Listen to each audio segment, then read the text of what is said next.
¿Qué pasa con la educación? ¿Por qué tenemos tantas universidades? ¿Está bien o está mal? ¿Cuál es la calidad que cada una de ellas tienen y de qué manera prepararse para este tiempo de nuestro país? Hablaremos hoy de lo que está ocurriendo con la energía, las políticas de Estado para un sector crítico de la economía actual y parece que durante mucho tiempo estaremos con esa realidad dentro de la Argentina. ¿Cómo está el campo? ¿Qué sucede en este tiempo? Y la realidad de un campo a varias velocidades, ¿no? De lo que es la Pampa Gringa, lo que se conoce como la zona productiva y las otras regiones con serios problemas, sobre todo las economías regionales. Tema para hoy en Debate Industrial. Soy Néstor Esclausero y ya comenzamos a compartirlo. Juan Antonio Lazar es el director de la Guía de Estudiantes. Juan, gracias por venir. ¿Cómo estás, Néstor? Bueno, a ver, ¿cuánto dura una carrera? Hay muchas universidades, muchas carreras, pero ¿tenemos calidad a partir de ahí? Bueno, se han creado muchas universidades no en base a los recursos humanos que dispone el país, sino en base a cuestiones de carácter político. Y la calidad no siempre es la misma. Tenemos muy poca tasa de graduación en algunos casos. Hay gente que prolonga sus carreras indefinidamente. Son problemas que tiene la Universidad Argentina ya crónicos prácticamente. Ahora esa teoría y la realidad, ¿no? De lo que pasa con los que están estudiando y son crónicos muchos. Claro. En las del Estado, en las privadas no. Bueno, porque tienen que pagar. Hay sistemas públicos donde se sanciona la prolongación indefinida de una carrera, pero en la Argentina no. Tenés carreras que tienen una duración promedio de hasta 11 años. Y tenés universidades que gradúan muy poquitos alumnos. Ahí tenemos, por ejemplo, cómo ha venido creciendo la cantidad de universidades. Del 50 hoy, mucho, ¿no? Exponencialmente, en este último gobierno también, con un sesgo de carácter partidario muy fuerte también las nuevas universidades.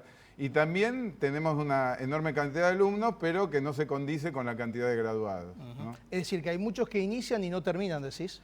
Que prolongan indefinidamente sus carreras y otros que directamente abandonan. Por ejemplo, una carrera de medicina, que en la guía del estudiante decimos que dura 6 años, en realidad dura 10 años, ¿no?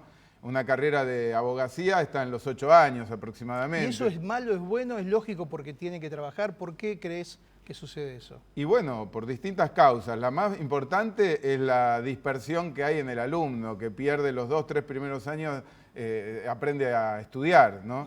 Y después hay distintas variables. El 70% trabaja y estudia, eso prolonga las carreras bastante.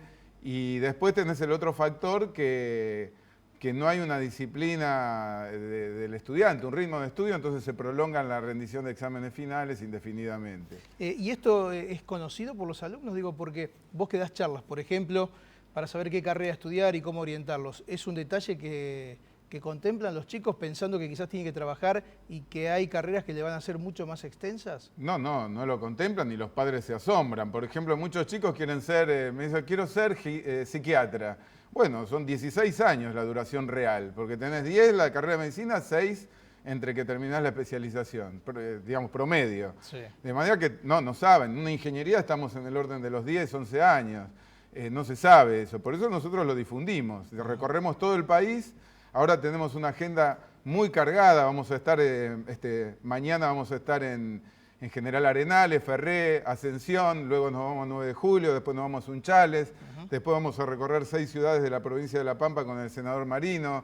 ¿Y qué es lo que propones ahí? ¿Las charlas qué son? Y primero le digo a los chicos que se fijen en cuál es la economía de la región para elegir una carrera, porque la otra vez estábamos en Guatraché, en La Pampa, y el intendente me decía, hace años que no tenemos gente que sigue ingeniería agronómica, siguen cualquier carrera, diseño de moda, pero no se sigue la carrera que necesita la región. Puede tener trabajo ahí también. Ese es el problema que tenemos en Argentina, ¿no? El desfasaje que hay entre lo que ofrece el sistema educativo y lo que necesita el país. Y estamos invirtiendo mucho en universidades. Ojo que hay un mito que se dice que la educación tiene poco presupuesto. Está mal aprovechado el presupuesto, a mi juicio, ¿no? Cuando uno ve los números resulta sorprendente. Sí. Sobre todo en las públicas. Bien, entonces me decías que esta semana vas a estar en varios lugares en la provincia de Buenos Aires. Claro, General Arenales el lunes recorriendo 4 localidades, el martes también, el miércoles 9 de julio, después me voy a Sunchales, después de la provincia de La Pampa 6 ciudades y así sucesivamente recorriendo el país. Juan, como siempre, muchas gracias. Un gusto, Néstor. Pausa la primera, ya volvemos.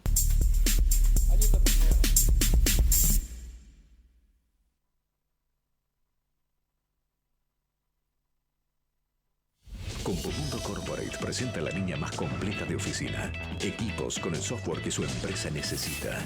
Windows 7 Professional, compatible con Tango, Becherman y SIAP. Soporte técnico, actualizaciones y software deducible de impuestos. El negocio de su empresa pasa por Compumundo Corporate.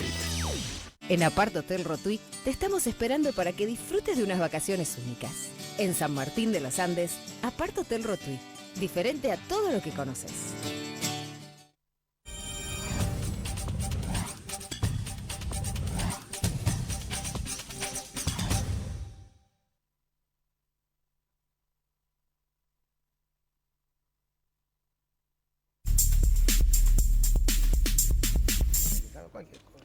Está Alito Guadani con nosotros, le decía, ¿cómo lo presento? Ex secretario de Energía, profesor, hombre del mundo diplomático también, fue embajador, o sea que no hace falta demasiado presentación. Gracias por la invitación. Gracias por venir. Se quedó pensando lo que decía Lázaro recién con el tema de la educación. Sí, quería hacer una acotación. Hay 4 países que tienen muchos graduados universitarios, son Cuba, Brasil, Chile y Ecuador. ¿Sabe qué tienen en común? Que la Argentina no tiene. Los 4 tienen estrictos examen de ingreso. La mejor manera de tener muchos graduados y graduados ayornados a la disciplina del futuro es el examen de ingreso. ¿Sabe por qué? El examen de ingreso no es una traba, es un aliciente para que cuando estén en tercero, cuarto, quinto año de la escuela secundaria estudian. No terminan la universidad en tiempo porque viene mal preparado de la escuela secundaria. Claro. ¿Sabe por qué viene mal preparado? Porque la escuela secundaria no está cumpliendo su misión. Sí, es todo un poco un circuito así es. Que además tiene mucho que ver con esto de lo que es no saber qué estudiar y pensar que determinadas carreras se eligen por una moda y demás, y eso es más complicado todavía, ¿no? Eso tiene que ver con esto. Bueno, a ver, política, los ingenieros, por ejemplo, faltan y muchos. ¿Y qué le parece? Todos hablamos de soberanía energética y tenemos 18 ingenieros hidráulicos por año y tenemos... 18. 18 hidráulicos, y petroleros debe tener 12 o 13 y geólogos debe tener 7 o 8. Casi nada. Ahora de ciencias sociales tenemos 60.000. Claro, que además son todos, terminan siendo desocupados y frustrados, porque también hay que decirlo. Yo creo que cada uno tiene que estudiar lo que le parece, lo que le gusta, porque por ejemplo yo nunca hubiese podido ser ingeniero industrial, pero me parece que a veces también ocurre esto y hay una energía que se pierde y dinero que el Estado o los padres invierten y no... Además es una trampa, porque usted tiene una matrícula universitaria anclada en el siglo XIX en lugar de tener en el siglo XXI. Y con las políticas de Estado de Energía, ¿cómo estamos? Ya que hay pocos profesionales para esto también, para pensar qué es lo que hay que hacer con la energía. Bueno, hay una idea clara de lo que hay que hacer, que parte de la realidad. Desde que se descubrió el petróleo en Argentina, en 1907, en Comodoro Rivadavia, en ninguna década cayó ni la producción de petróleo ni la de gas. No siempre hubo autoabastecimiento, hubo algunas décadas de estancamiento, pero no hubo nunca una década de declinación persistente. Nosotros tenemos un problema gravísimo. La producción de petróleo viene cayendo todos los meses de hace más de 10 años. Y la producción de gas viene cayendo todos los meses sin excepción de los últimos 100 meses. Estamos produciendo menos de 2/3 de lo que producíamos a fines de los 90 y en gas estamos produciendo 20% menos. Pero lo más grave de esto no es esto, sino que es la caída de las reservas. La Argentina es un país que depende crucialmente del gas. Pocos países del mundo el gas es tan importante como en la Argentina. Hay un solo país donde hay más autos gasoleros a GNC que en la Argentina, Pakistán. Muy bien, ¿cuál es el problema? Nos hemos comido en los últimos 10 años el 60% de las reservas de gas. Mire, la gente del campo habla mucho de un tema que dice que el campo tiene un problema porque perdió 7, 8 millones de cabezas de ganado. Sí. ¿Sabe cuánto perdió el sector de hidrocarburos en términos de cabeza de ganado, de pérdida de reserva? 500 millones de cabezas de ganado. ¿Es la proporción esa comparada de energía con ganado? Es la proporción muy simple. Si usted tiene que reemplazar con importaciones futuras el gas y el petróleo que no tiene abajo en sus pozos y lo va a tener que importar, le va a costar 350.000 millones de dólares. Ese es el valor de 500 millones de cabezas de ganado. Ahora, el gobierno dice, o el kirchnerismo dice, en realidad esto ocurre porque hay más actividad. Durante todo este tiempo se necesitó más energía para una economía que nunca tuvo esta actividad. Bueno, el que dice eso dice la verdad. Pero toda verdad dicha por la mitad es una soberana mentira. Porque es cierto que subió el consumo, pero el que dice eso, se ignora que cayó la producción, la verdad que ignora. O nos quiere engañar o está mintiendo. Y todo esto porque, escúcheme, sí. Todo en el mundo es una diferencia entre producción y consumo. Usted no me puede decir que el problema es porque le sube el consumo. El problema es que usted es el único país de Sudamérica en que le ha caído la producción. Le ha subido en Venezuela, le ha subido en Ecuador, le ha subido en Bolivia, le ha subido en Perú y le ha subido en Brasil. Este es el único en que ha caído la producción de petróleo y de gas. ¿Eso tiene que ver también con el ingreso de capitales externos o con otro tipo de cuestiones? Tiene que ver, a mi juicio, con tres cuestiones. Primero, que la Argentina optó por el modelo de capitalismo de amigos. Las provincias dieron alrededor de 180 concesiones petroleras, más de 100 se la dieron amigos de los gobiernos y ninguno invirtió. El caso más notorio es la provincia de Santa Cruz. La provincia de Santa Cruz repartió 12 contratos, uno por 3 millones largas de hectáreas y el otro por 4 millones largos de hectáreas. El sobre uno descalificaron a todas las empresas de primera línea y quedaron dos, que uno se llevó 3 millones y otro 4 millones de hectáreas. ¿Quiere que le diga los nombres? ¿No le suena? A ver, apueste usted los nombres.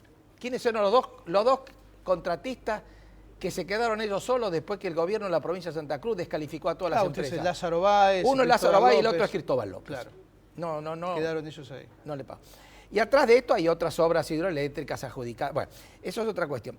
Tiene un problema luego de inseguridad jurídica y luego tiene un problema de precios. Hay un régimen de precios absurdos. Hoy usted está pagando por el gas en su casa la 20ª parte de lo que está costando los barcos que van al puerto de Escobar o al puerto de Bahía Blanca. Usted me puede decir, bueno, con un poco se aguanta. Un poco se aguanta, sí, pero ya las importaciones de gas son ya la tercera parte del consumo. Ya comienzan a ser un problema en la balanza comercial. El gas termina siendo importado. No es una inyección extra a lo producido. Mire, un productor argentino de gas recibe $2.80 por millón de BTU. Lo que le compramos a Bolivia le pagamos 11. Claro. Los barcos vienen a 16, 17, 18 días, dirá cuánto viene. En efectivo, ¿no? ¿Cómo? Y en efectivo eso. En efectivo y no se sabe bien el precio porque es bastante oscura la operación. Si alguien dice vamos a empezar a trabajar y a largo plazo, porque esto sí o sí es a largo plazo. Sí. ¿No? O sea, ni el próximo gobierno ni el próximo o el que le siga tendrá la posibilidad de estar solamente con esto. ¿En cuánto tiempo se puede restablecer eso? ¿Tenemos gas, tenemos tanto petróleo, la famosa vaca muerta de esa región? No vamos a ver un gramo antes de 5 o 6 años. Nada de eso. No. Haciendo supuestamente las cosas bien. Empezando ya. Sí. Y fíjese, vamos a dar unos números. El sector energético en el 2006, la balanza comercial argentina, que es fortalecida por el agroindustria, el agro y la agroindustria, era también fortalecida por el sector energético. El sector energético en el 2006 ponía sobre la mesa $6.000 millones de superávit comercial. El agro y la agroindustria ponía otros 6.000. Hoy el sector energético no pone 6.000 millones, quita 6.000 millones porque este es el déficit neto comercial. O sea, hay 12.000 millones que se han ido. Y esta es la causa del cepo cambiario. La causa de la famosa escasez de divisas en la República Argentina tiene como origen principal, no único, el hecho de que el sector energético dejó de ser aportante neto a la balanza comercial y ahora es demandante neto. Y cada vez más. Escúcheme, la cifra la tengo acá. La cifra en el primer cuatrimestre, las importaciones de combustibles y energía aumentaron 43% en dólares. Es una cantidad importante. ¿Y hay voluntad de esto en el exterior, digamos, o hay sectores internos que pueden pensar en esta política a largo plazo o no? Si hay convocatoria a los capitales con reglas de juego que puedan ser claras, ¿hay interés en venir o eso por ahora no se da? Puede haber interés en venir. Hay cuestiones pendientes que tienen que ver con ciertos conflictos. El juicio por YPF aún está pendiente. Debo decirle una cosa, que nosotros tenemos un problema muy serio en el juicio por YPF, porque el gobierno con razón dice que Repsol vació a YPF, lo cual es absolutamente cierto, pero también es absolutamente cierto que la operación de vaciamiento de YPF fue diseñada y aprobada expresamente por el gobierno nacional, porque el contrato, hay un contrato increíble. ¿A usted le parece que Repsol, la empresa más grande de la Argentina, le vende la cuarta parte de la compañía a un señor que no pone un peso y que además no era petrolero? Así fue. Pero esa operación que se financiaba con distribución absurdamente alta de utilidades, 142% de las ganancias se la repartieron en efectivo, el contrato, y yo insisto en esto porque es un tema políticamente gravísimo, el contrato tenía una cláusula resolutoria, la cláusula 5.1, que decía, este contrato es válido únicamente si lo aprueba por escrito el gobierno nacional en la figura del secretario de Comercio Interior. Hizo, como si esto fuera poco, el director del Estado, que siempre hubo un sitial en el Estado, en el directorio de YPF, votó siempre a favor del vaciamiento de YPF. Entonces lo que llama la atención, que está el mismo ministro que estaba en esa época y ahora se horroriza de que vaciaron YPF, pero era él el que dio la orden de vaciarla cuando aprobaba la distribución de dividendos entre el 2007, 2008, 2009 y 2010.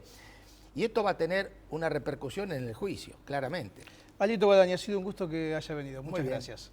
Pausa, cuando volvamos el tema del campo.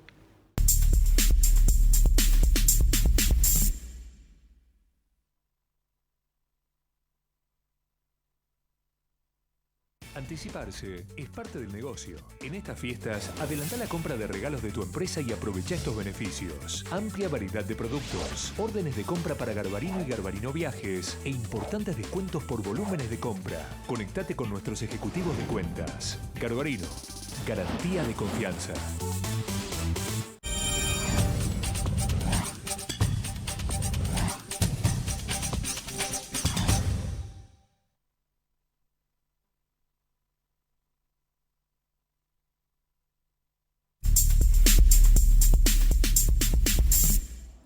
Decía, el tema es el campo. Pedro Peretti, hombre de la Federación Agraria. Un último libro, Chacarero, Soja y Gobernabilidad. Pedro, gracias por venir. No, gracias por invitarme. Del grito de Alcorta a la resolución 125. ¿Cómo está el campo hoy? Bueno, está... Yo decía 2 o 3 velocidades ahí, ¿no? Sí, claro, es una buena definición esa. Creo que hay sectores que están con muchos problemas y tamaños de explotaciones que están con problemas.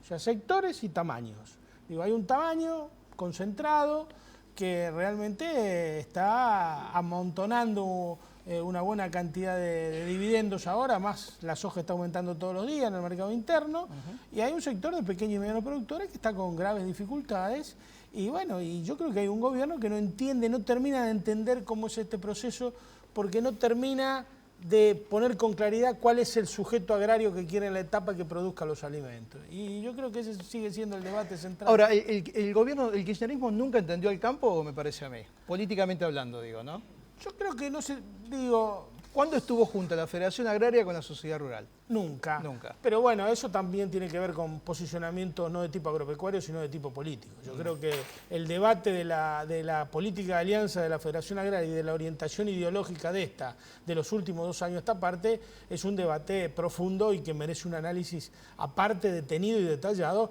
porque creo que se han roto Está bien, todos pero los... eso es consecuencia de, digo, porque esto comenzó hace ya... Claro, allá una en cosa es la 2008. resolución 125, en donde los puso a todos en el mismo lugar, porque era una cuestión de resistir una resolución administrativa que era confiscatoria y que no tenía ninguna razón de ser.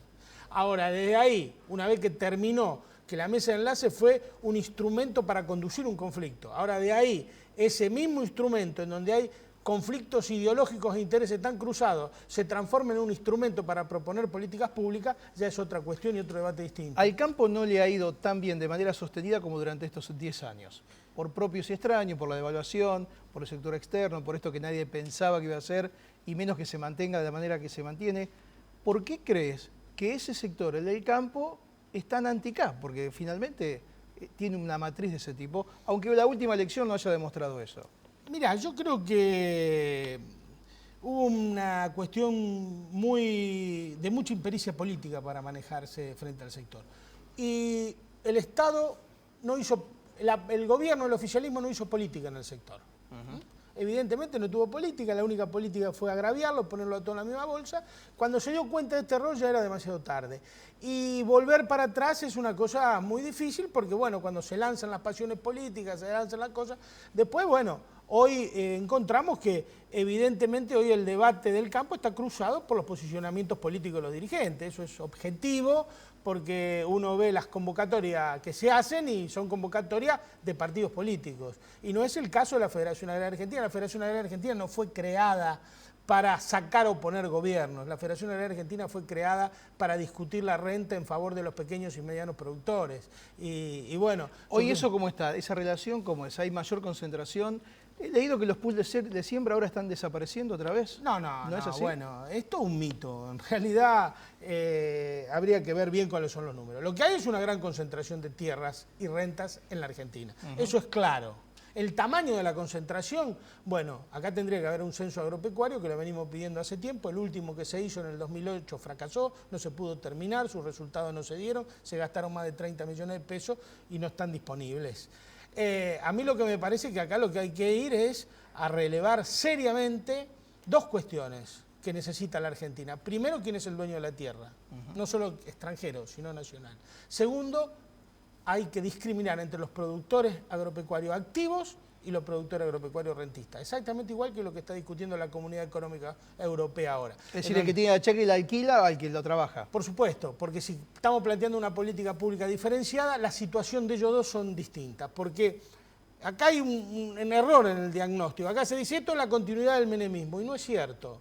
Durante el menemismo teníamos 12 millones de hectáreas hipotecadas en el Banco Nación solamente, los productores fundían, los remataban y se iban a engrosar los cordones de pobreza. Acá hay 60.000 productores menos, pero no hay remate, sino que el productor se transforma en arrendatario, o sea, se transforma en rentista. Hay menos productores, hay más rentistas, pero el clima social y político que genera uno y el otro es totalmente distinto. Entonces digo, acá lo que hay que discutir seriamente es el retorno a la chacra mixta, es un fideicomiso para la diversificación productiva, son las políticas públicas diferenciadas, son un impuesto al latifundio que financie realmente el problema de la educación y no ponga a todos los productores, el chiquito, el mediano y el grande en la misma bolsa. Ahora, no es lo mismo un control de precio en el sector. Hacer las retenciones a alguien que tiene 30 hectáreas de campo al que tiene 3.000, claro, es una locura. Es una locura. Y eso así es lo que sea en estamos... la zona rica de Pero es que del no sur tiene de Santa sentido, Fe. es que eso no es entender el problema agropecuario. Y eso no es entender que toda política agropecuaria se funda sobre un sujeto agrario. O sea, a ver, Perón, del 45 al 55, ¿qué dijo?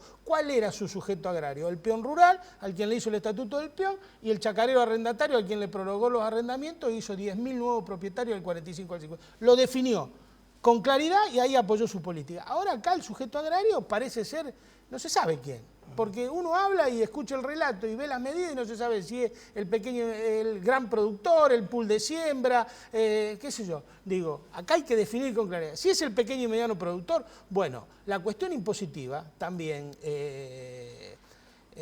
debe servir no solo para recaudar. El impuesto no es solo un instrumento recaudatorio de la sociedad, que sí, tal vez sea el primero. También sirve para alentar o desalentar o para proteger determinadas actividades o determinados sujetos agrarios. Entonces hay que tener políticas públicas diferenciadas, hay que cobrar retenciones distintas, al que tiene 30, al que tiene 3.000. Digo, hay una serie de cosas que hay que ponerla arriba de la mesa. ¿Cómo te va con el libro?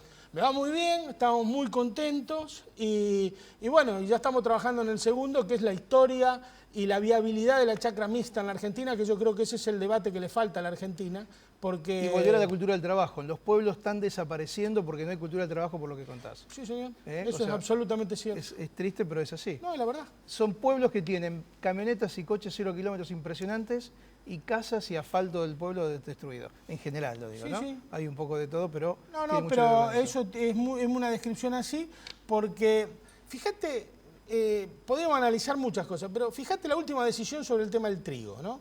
Es una decisión interesante porque, primero que el trigo hay que tomarlo enmarcado en una serie de cuestiones, las decisiones, ¿no es cierto? Es parte de la soberanía y seguridad alimentaria de la nación, es un debate político si lo pueden producir como lo producen tan poca gente, pero además...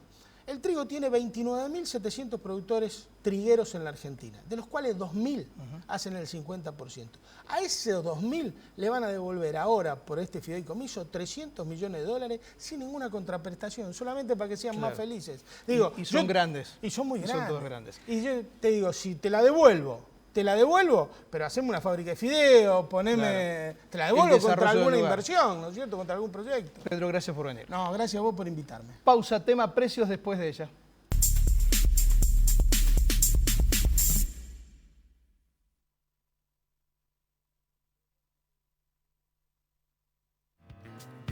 Para las próximas vacaciones, los hoteles Howard Johnson ofrecen promociones especiales. 0810 122 4656. 0810 122 4656.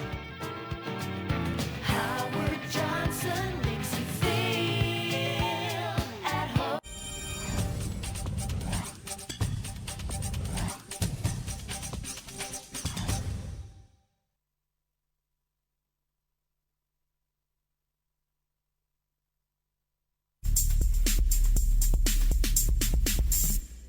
Vengo. El doctor Héctor Polino, titular de Consumidores Libres. Doctor, gracias por venir. ¿Cómo le va? A ver, esta semana la presidenta habló de brigadas o de gente que salga a controlar los precios, después de incluso de lo que ha sido la política de control o de congelamiento de precios en los últimos tiempos. ¿Cómo lo ven ustedes?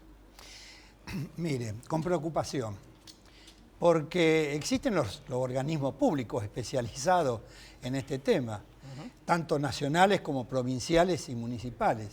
Deberían instarse a estos organismos públicos a que cumplan debidamente O sea, que con el su Estado función. cumple ese rol. Es el Estado el que tiene que cumplir ese rol. Y las entidades de defensa de los consumidores, que son entidades consagradas por la Constitución Nacional, que tienen rango constitucional, que además están preparadas para hacer este tipo de tareas. Es más, se las persigue a las entidades de defensa del consumidor, como a Consumidores Libres, que fue sancionada arbitrariamente por hacer un control de precios.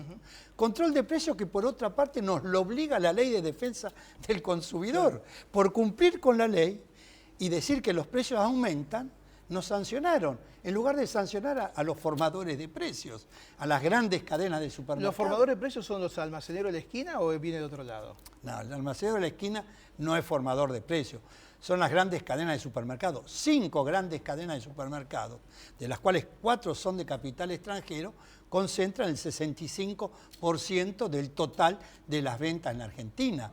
28 grandes empresas, de las cuales 26 son de capital extranjero, concentran el 80% del total de lo que se fabrica en artículos de consumo cotidiano y de limpieza. Ahí es donde tienen que actuar. ¿Por qué no constituyen de una buena vez el Tribunal Nacional de Defensa de la Competencia o Antimonopolio, que consagra una ley que aprobó el Congreso argentino en el año 1999? Estamos en el año 2013 y no se ha aprobado ese tribunal. Entonces, un joven entusiasta, tal vez idealista, de la cámpora, ¿qué va a hacer ahí frente a un supermercado? ¿Por qué no comienzan publicando los precios? Claro, porque no hay referencia, ese es otro tema. ¿Aumentan o qué precio sobre qué? ¿no? Acá yo tengo un listado de los precios que publicó un diario de circulación nacional. Están, que publicó los productos, no los precios. Que están el producto, la marca y el contenido. No están los precios. Claro. ¿Qué va a hacer el joven? Mire, nada mejor que un consumidor responsable que hace permanentemente las compras para saber qué es lo que tiene que comprar y cómo tiene que defender el precio. Pero a ese consumidor hay que darle el listado de los precios de referencia, porque el 1 de febrero comenzó un acuerdo de precios con todas las cadenas de supermercados por 60 días, que luego se amplió a otros 60 días, y nunca se exhibieron los precios con los cuales se arrancó el día anterior. Ese es el tema, saber sobre qué precios hay que trabajar y controlar. Además, hay una enorme dispersión de precios. Hay estrategias de marketing de las grandes cadenas de supermercados que le presentan el mismo producto en cantidades distintas. Claro. Por ejemplo, ya tengo acá el tema del yogur con 167 gramos un pote y hay otro de 170 gramos. 3 gramos de diferencia. ¿Pero sabe cuánto hay de diferencia en el precio? 1,46 pesos. Vaya diferencia. Doctor, se nos fue el tiempo. Gracias por venir y mucha suerte. Gracias a usted. Llegamos al final del encuentro de hoy. La próxima semana con más debate industrial. Gracias por elegirnos.